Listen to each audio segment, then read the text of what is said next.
చేపల పులుసు ఫస్ట్ నూనె వేసుకొని అందులో పచ్చిమిరపకాయలు వేసుకోవాలి, ఉల్లిపాయ టమాటా పేస్ట్ వేసుకోవాలి, అల్లం వెల్లుల్లి పేస్ట్ వేసుకోవాలి. ఇప్పుడు ఇందులోకి ఫిష్ పీసెస్ వేసేసుకోవాలి. పొట్ట ముక్కలన్నీ వేపుడు చేస్తాను, అందుకే తీసుకొని బయటికి.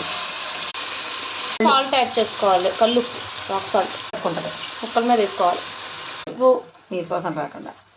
కారం కూడా కొంచెం ఎక్కువ పడుతుంది, ఎక్కువ కారం వేసుకోవాలి, వాసన రాకుండా ఉంటుంది. ధనియాలు జీలకర్ర పొడి, ఆవాలు కూడా, ఆవాలు, చింతపండు పులుసు యాడ్ చేసుకోవాలి. ఉండగా మెంతులు వేయించుకుని పౌడర్ చేసుకుంది, మెంతిపిండి యాడ్ చేసుకున్నాం. కరివేపాకు యాడ్ చేసుకోవాలి కదా. అలా బాగా ఉడుకుతూ ఉంటుంది, ఉడకనివ్వాలి. ఎంతసేపు అలాగా? 5 minutes. లైక్ చేయండి, షేర్ చేయండి, సబ్స్క్రైబ్ చేయండి. స్టవ్ ఆఫ్ చేసుకోవడం. అయితే చేపల పులుసు రెడీ.